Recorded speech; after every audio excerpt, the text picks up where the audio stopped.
एक तो पहले मैं कह दूं कि भाई देखिए ये मीडिया उडिया का नाम मत लीजिए। उसकी मृत्यु हो गई है, अब उसकी लाश को ढोया जा रहा है। अब सिर्फ लाशें ढोई जा रही हैं, उसके नाम पर लोगों को बेवकूफ बनाने का एक धंधा चल रहा है। आज जिस हम इस्लामोफोबिया की बात कर रहे हैं, क्या ये सिर्फ मुसलमानों का सवाल है? क्या मेरी जैसे हिंदुओं का भी ये सवाल है। लोकतंत्र रहेगा तो हम जिंदा रहेंगे, लोकतंत्र नहीं रहेगा तो हम जिंदा नहीं, हम मुर्दा हो जाएंगे। कि ये जो जिस हिंदू राष्ट्र की बात करते हैं, दरअसल ये हिंदू राष्ट्र देश के लिए एक बड़ा खतरा है। बहुत सारे ऐसे लोग हैं जिनकी रीढ़ की हड्डी गायब हो चुकी है। ये चीज दरअसल एक विचारधारा है जो 1925 में जिसका जन्म दिया गया। इनके सबसे बड़े दुश्मन तो गांधी है। जब तक उस विचारधारा के बरक्स एक पैरेलल विचारधारा उतनी ही मजबूती के साथ, उतनी ही प्रतिक्रिया के साथ जवाब नहीं देती है, तब तक इस लड़ाई को लड़ना आसान नहीं। ये सिर्फ मुसलमानों का सवाल नहीं, ये आशुतोष का भी सवाल है, ये भाषा जी का भी सवाल है, ये राम पुनियानी जी का भी सवाल है, अशोक पांडे जी का भी सवाल है। जब तक इस देश का दलित इस बात को नहीं समझ। 2014 के पहले जो सरकार की पक्षकारी करते थे उनको दलाल कहा जाता, आज जो सरकार के साथ खड़ा हुआ उसको पत्रकार कहा।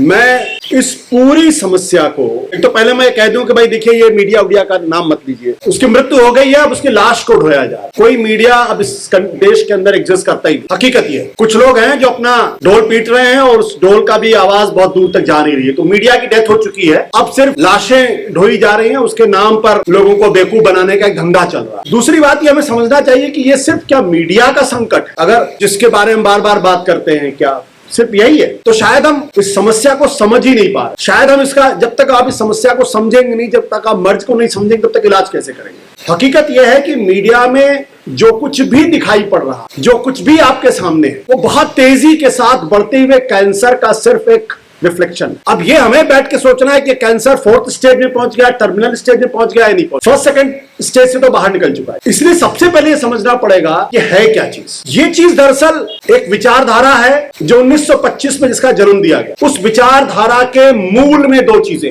भयंकर तरीके से इंफीरियरिटी कॉम्प्लेक्स, भयानक, और दूसरा नफरत। लेकिन उनकी एक चीज की तारीफ करनी पड़ेगी, गजब का पेशेंस, धैर्य और सब्र तो गजब का है। जब सब लोगों ने उनको रिजेक्ट कर दिया, जब सबने उनको खारिज कर दिया, तब भी वो अपना काम से झुका के करते रहे, अपने आप को कंसोलिडेट करते रहे, और अंत में उस जगह पर पहुंच गए जहां उनको आज इस देश के 35-36% लोगों को अपने साथ लाने में मदद मिल गई, समर्थन मिल गया। तो ये एक आइडियोलॉजिकल वॉरफेयर, जब आइडियोलॉजिकल वॉरफेयर होता है तो वो एकांगी नहीं होता, मल्टी डायमेंशनल होता, बहुआयामी होता है। जो चीज आज हम मीडिया में देख रहे हैं, यहां से बहुत थोड़ी दूर पे है न्यायपालिका।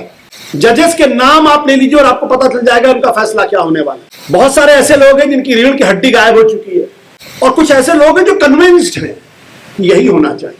आप दूसरा कोई इंस्टीट्यूशन उठा के देख ले, इलेक्शन कमीशन पास में ही है। 2024 से ज्यादा कम्युनल इलेक्शन इस देश में हुआ ही नहीं, एक के भी खिलाफ कार्रवाई हुई नहीं। देश के प्रधानमंत्री खुलकर कहते हैं कि भाई ये तो इन्फिल्ट्रेटर्स हैं, आपके मंगलसूत्र को उठा के ले जाएंगे, कहीं कोई कार्रवाई दिखाई नहीं पड़ी। एक जमाने में बाला साहब ठाकरे को 6 साल के लिए उनको डिबार कर दिया गया था इलेक्शन में पार्टिसिपेट करने से। कोई इंस्टीट्यूशन उठा के देख लीजिए, और विचारधारा ऐसे ही काम करती है। विचारधारा के मूल में है एक ऐसा यूटोपिया क्रिएट करना, एक ऐसा सपना बेचता है। उस सपने को बनाने के लिए समाज के हर हिस्से को, चाहे वो सरकार हो चाहे ना हो, उसको उसमें पार्टिसिपेट करना ही, और जो पार्टिसिपेट नहीं करता वो एनिमी होता, वो शत्रु। अगर मीडिया उस सपने के बनाने में अगर हिस्सेदारी नहीं करेगा तो मीडिया का सिर कलम हो जाए। अगर जुडिशरी नहीं करेगी तो उसको भी खत्म कर दिया जाए। अगर इलेक्शन कमीशन नहीं करेगा तो इलेक्शन कमीशन भी सर्वाइव नहीं करे, और अगर अपोजिशन उसमें कुछ उल्टी सीधी बात करने की कोशिश करेगा तो वो भी जेल जाएंगे। तो मुझे इस बारे में कभी कंफ्यूजन नहीं था कि आज की जो स्थिति है उसमें इंडिपेंडेंस नाम की कोई चीज नहीं है। या तो आप विचारधारा के साथ हैं या विचारधारा के खिलाफ। अगर आप विचारधारा के साथ हैं तो सरवाइव करेंगे, अगर विचारधारा के खिलाफ हैं तो आप शत्रु हैं, और आपका एनाइलेशन होना जरूरी, आपका सर कटना जरूरी है। तो आज कटे, 10 दिन बाद कटे, 25 दिन बाद कटे। आज जिस हम इस्लामोफोबिया की बात कर रहे हैं, क्या ये सिर्फ मुसलमानों का सवाल है? क्या मेरी जैसे हिंदुओं का भी ये सवाल। लोकतंत्र रहेगा तो हम जिंदा रहेंगे, लोकतंत्र नहीं रहेगा तो हम जिंदा नहीं, हम मुर्दा हो जाएंगे। तो जिंदा रहने की जो जद्दोजहद है वो हर उस आदमी के सामने एक बड़ा सवाल बन के खड़ा हो गया है, जो दरअसल आजाद ख्याल का है, जिसको इस देश के लोकतंत्र पे यकीन है, जो भारत के संविधान को मानता है, और जो भारत की सभ्यता को पूरी तरीके से समझता है। और ये सवाल सिर्फ लोकतंत्र या संविधान बचाने का नहीं है। जो लोग इस सभ्यता की वजह से इसको विश्वगुरु बनाने की बात करते हैं। उनका मानना यह है कि दरअसल यही वो मूल है जिनकी वजह से भारत को इतने सालों के लिए गुलाम बनाया गया, जिसको परवर्टेड वर्च्यूज कहते हैं। तो जिसको आप सत्य, करुणा, अहिंसा, शांति, प्रेम, टॉलरेंस, सहिष्णुता जिसको आप बोलते हैं और जिस पर आप गर्व महसूस करते हैं कि देखिए हमारा धर्म कितना उदात्त, उनको इसकी उदात्तता पर प्रश्न चिन्ह है। ये इसकी उदात्तता को बदलना चाहते हैं। उनको चाहिए एक क्रूर किस्म का, रूथलेस किस्म, क्योंकि धर्म युद्ध में दूसरी कोई बात होती नहीं है। तो इसलिए ये हम जिसको समझते हैं कि मीडिया का एक चरित्र ऐसा हो गया है, ये तो होना ही है। दिक्कत क्या है कि हमारे यहां आज की तारीख में देखिए इस चीज को सिर्फ दो लोगों ने इस देश को इस चीज को समझा था कि कितनी खतरनाक ताकत, महात्मा गांधी ने। इसे कभी इन्होंने कॉम्प्रोमाइज नहीं किया और ये बार बार महात्मा गांधी को खत्म कर रहे। दरअसल ये पूरी लड़ाई ही महात्मा गांधी को खत्म करने की लड़ाई है, क्योंकि अहिंसा जो है वो एंटीथीसिस है। उनको लगता है अहिंसा ने इस देश की सभ्यता के, इस देश के लोगों को कमजोर कर दिया, इसलिए विदेशी आए और उन्होंने हम पे कब्जा किया, इसलिए इस अहिंसा को नहीं होना चाहिए। इसलिए कभी सम्राट अशोक का जिक्र नहीं करते। तो ये दूसरा, पंडित जवाहरलाल नेहरू। दुर्भाग्य की बात यह है कि जिस पार्टी को सबसे ज्यादा नेहरू के बारे में बात करनी चाहिए, वो नेहरू के बारे में बात करने में उनको शर्म। 1951 का जो पहला लोकतांत्रिक चुनाव हुआ, अगर आप उसको ध्यान से पढ़ें तो आपको लगेगा कि उस वक्त जवाहरलाल नेहरू जो बात कह रहे थे वो उस खतरे को तब पहचान रहे थे और उसके जानिब पे जो उन्होंने बातें कही, एक तरीके से उन्होंने रेफरेंडम कर दिया और उस खतरे को आने वाले कई दशकों के लिए दूर कर दिया, इतना डिस्क्रेडिट किया।